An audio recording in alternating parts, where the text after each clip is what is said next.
I would like to ask the government why the government has not put the provisions of the Plantation Labour Act into operation.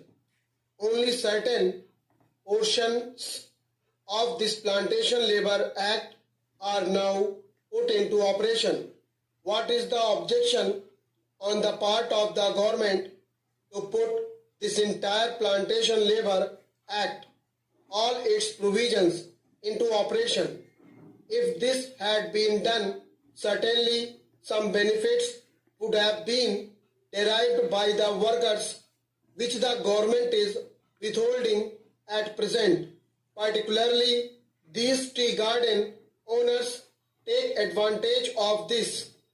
They not only exploit the laborers to the maximum extent but also put so many other difficulties in the life of the workers, wage cut, etc. When I say they cut the wages of workers, they effect the cut in wages not by direct cut in wages, but they increase the workload, taking advantage of the position in which the workers are now placed. For example, a certain amount as basic pay is given to the workers, but a far higher amount of work is got from them than what they used to do before. Now they have become bound to do more work. The workers pluck more tea today than they used to do before. Up till very recently, one worker was asked to pluck buds from 250 plants. Now he is asked to pluck from 400 plants. That is how they increase the workload. In certain tea gardens, 60 to 70% workload has been increased. This is generally going on. Government do not take any measures to check that increase in workload. Instead of utilizing this fund, the profits can be controlled. The government should ask the plantation owners to give more amenities such as residential facilities, free education to their children, facilities to plant in fallow lands, etc. Fallow lands are available in certain gardens. These workers should be given the facility to cultivate tapioca and other food materials so that they may meet their daily necessities.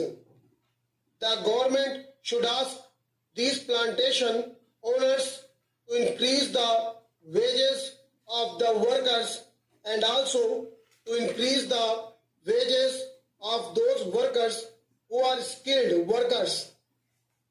There is the factory labor inside plantations and there are field workers and there are so many other categories of labor.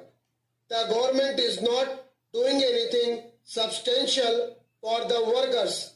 Sir, I find that something like 1.5 lakhs of rupees have been granted to the Kerala government for welfare work among the plantation labor.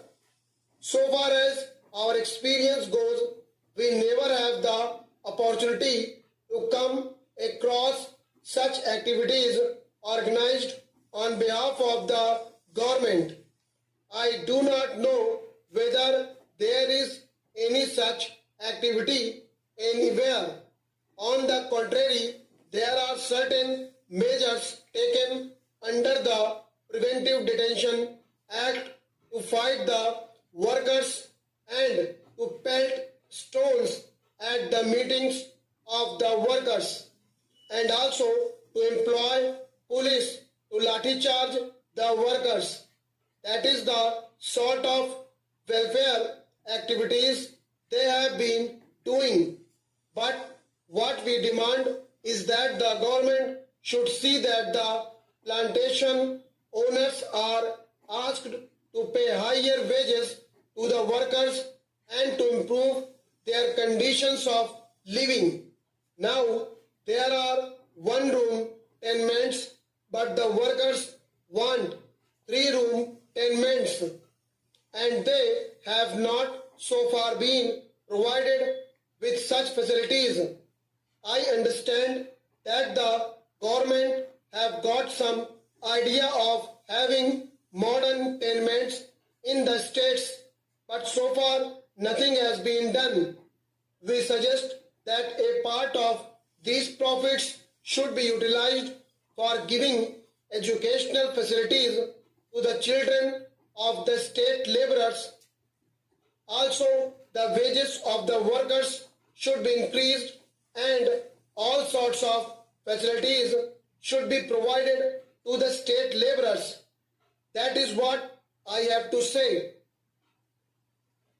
Mr. Deputy Chairman, I welcome this bill and I am very glad that the Honorable Minister has given the assurance that this increased cess will be utilized mainly for the improvement of the living conditions of the workers in these plantations.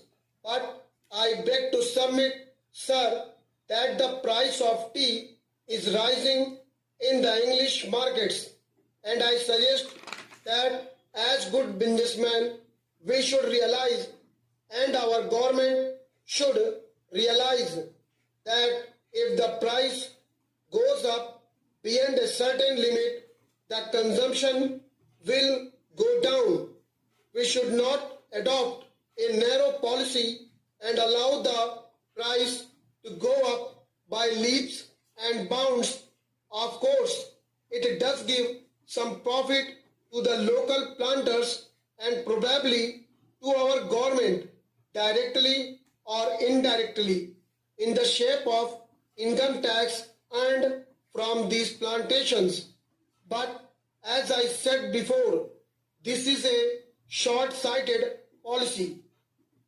The result will be that in the long run, if the price of tea goes beyond a certain limit, the consumer will not be able to adjust it within his family budget, and therefore the consumer will reduce his consumption of tea. There are other countries also which are taking up the production of tea, and we are finding every day new competitors in the tea trade. Stop.